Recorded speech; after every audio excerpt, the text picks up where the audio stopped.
Welcome everyone, Costin here on Serious Gaming, bringing guys and girls a discussion video about the most recent announcement with regards to The Witcher 3 from CD Projekt Red, as well as the Killing Monster trailer, the CGI trailer that appeared yesterday. Well, it was actually leaked on the Microsoft dashboard, then CD Projekt decided, you know what, fuck it, we're gonna upload it. It seems to me that they wanted to upload it about 10 hours after it was leaked, but, you know, got leaked. Some people posted links, posted a video on YouTube. They decided to put the full HD version on their official channel. But first off, Charles Dance as Emperor Emhyr, the White Flame dancing on the graves of his foes. Holy fucking shit!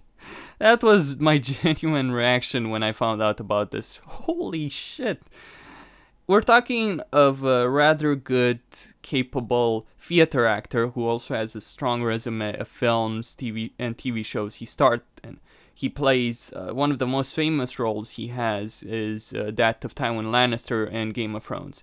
Whatever misgivings I might have towards Game of Thrones, I have to admit one thing with regards to that show. They have an excellent cast of actors to play the characters that they take from the books. Even, you know, for fictional characters that they created specifically for the show, which are not in the books, they have done an excellent job with the casting in the show.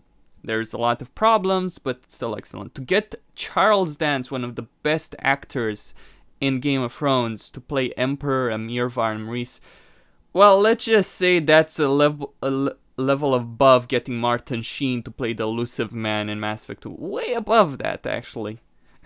He's gonna be great. It's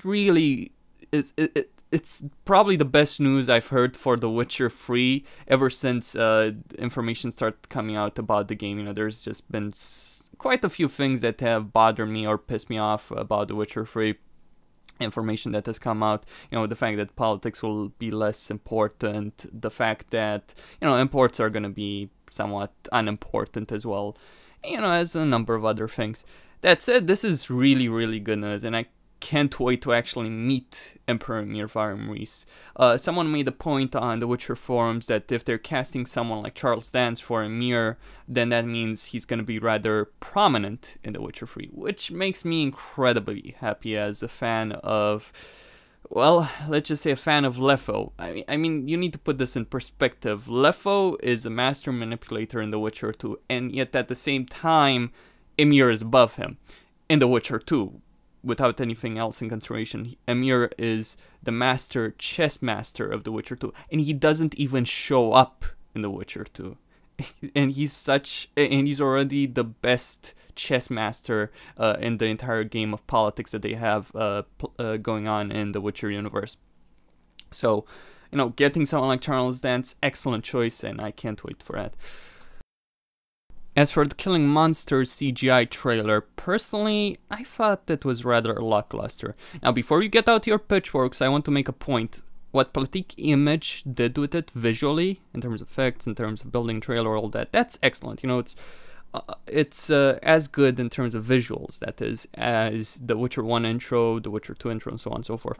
The problem I have with it is the story, as it were, or the message that the trailer is trying to give. So you have Geralt and Vesemir walking down some road in no man's land, and they pass by a group of Nilfgaardians who have accused, condemned, and are preparing to execute a woman who has, who supposedly, based on what they accuse her of, they accuse her of murdering the wounded soldiers. They accuse her of looting their bodies and then engaging in cannibalism, and they want to execute her for this. And apparently they also hunted her down in the wilderness. This is something one can see through what Geralt tells the Nilfgaardians, like, yeah, tougher than your hunt, essentially, for this woman.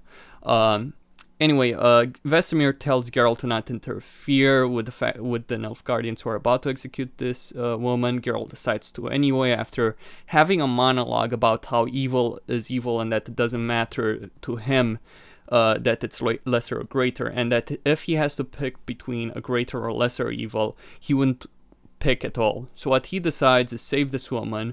He kills 2 of the Nilfgaardians, but leaves their commander in charge, the Nilfgaardian official. who actually paid Geralt for hunting down some mutated stag of sorts. Anyway, he leaves the Nilfgaardian commander after dealing with his 2 henchmen. He leaves him on a wooden block with the noose around his neck, and he frees the woman. Now, I have several problems with this. Now, as far as I'm concerned, it's extremely unlikely that the woman would be innocent, for several reasons. Why the hell would Geralt go on this monologue about greater and lesser evil if she is innocent? What's the moral dilemma here? You know, these guys have accused an innocent woman, they're beating her, they want to execute her. Yeah, there's no moral dilemma there. The problem I might have with it in that scenario is that it just feels really cheap to have Geralt saving the damsel in distress. I don't have a problem with the damsel in distress from a sexist point of view or misogynistic point of view. I don't care for those arguments. But I feel it's really cheap, especially for a Witcher trailer, a CGI Witcher trailer. Especially looking at the intro of The Witcher 1, the outro of The Witcher 1, and the intro of The Witcher 2. Like, those CGI trailers, intros, are far above Killing Monsters as far as I'm concerned in terms of the messages they send and the story they have behind them. This really feels cheap, especially if she is innocent. Then yeah, it's really cheap. If she is guilty, then I have to ask, what the fuck will you say if a cannibal? You know, I've seen people say, oh, but it's justifiable because her home has been destroyed, the land has been devastated, she's trying to survive and all of that. Yes, but to that I have to ask the following question. If it's understandable that someone in that situation would engage in cannibalism, besides murdering the war wounded and looting their bodies, I have to ask, how is it not understandable for the Nilfgaardians to beat the living shit out of her before they kill her, considering what she's done? That just, you know, if you're on the used argument of understandable for what she's done, then I'll throw that right back at you and say that, yes, it is even more understandable as far as I'm concerned that, yes, the Nilfgaardian soldiers would be really, really angry.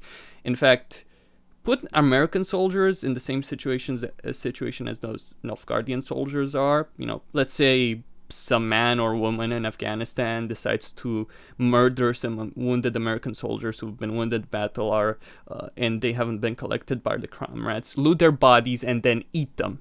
You would have a lot of pissed off American soldiers, or soldiers in general in the world. You'd have a lot of pissed off people who would like nothing more than to beat the living snot out of the person who murdered wounded soldiers, looted their bodies, and then ate them.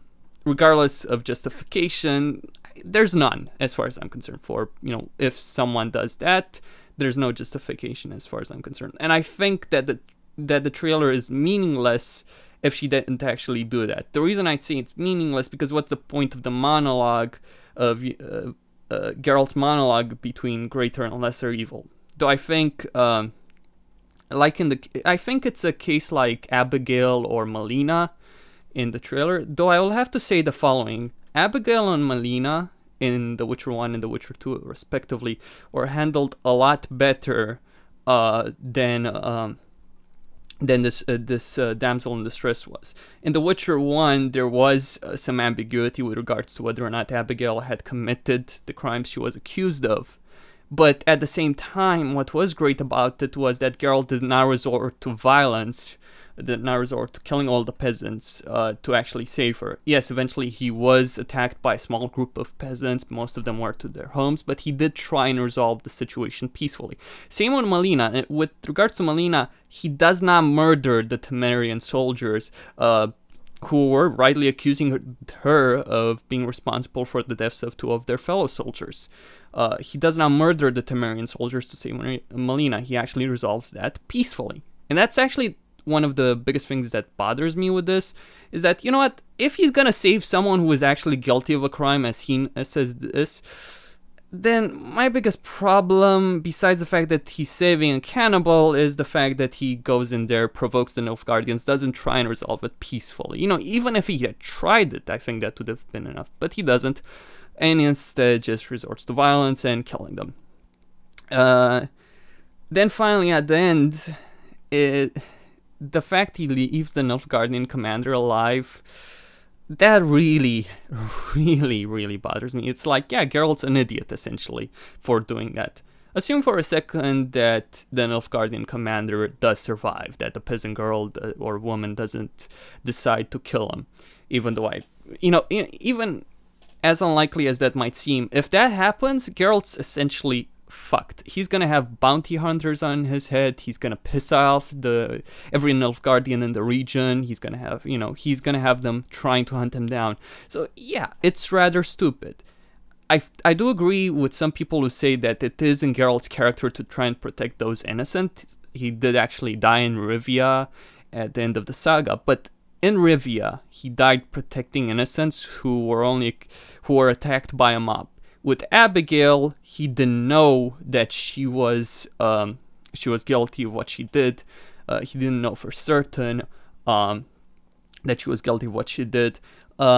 And he did try and resolve the situation peacefully. Yes, he had to kill 4 peasants after that, or, well, 3 peasants and the Reverend, but he did at least try to resolve it peacefully. When Malina, he did help someone who was guilty of the crime she was accused of. If you decide to go down that path, you can save someone who is guilty of the crime she's accused of. Though that does bite you in the ass eventually, and you can still let her go. You can kill her yourself after she betrays you and ambushes you with a number of Scoia'tael. But again, in that situation as well, he did resolve it peacefully with the soldiers. Here, he just gets into a fight. And, these things actually bother me. It's like, if the message of the trailer, if the purpose of the trailer was to give us this message that Geralt doesn't care to choose between the greater and lesser evil, then there were a lot better ways to handle this. Now, apparently, from Adam Badaski, the point of the trailer was to communicate the relationship between Geralt and the world around him. Geralt, despite being seen as a sellsword by many, has his own code of conduct and operates aside of the dirty morality of the world he lives in. Yeah. So yeah, I don't find... I'm not really impressed by the trailer. I think there were a lot of better ways that they could have communicated that message if they wanted to communicate that message. And I think they did it in a rather poor fashion. There's no moral grayness as far as I'm concerned. She's either guilty or she's not. That's it. And I think it's more likely that she is guilty of what they are accusing her. Anyway, Costin here on Serious Gaming signing out. Don't forget to subscribe and like the video. Thank you all for watching and stay tuned for more.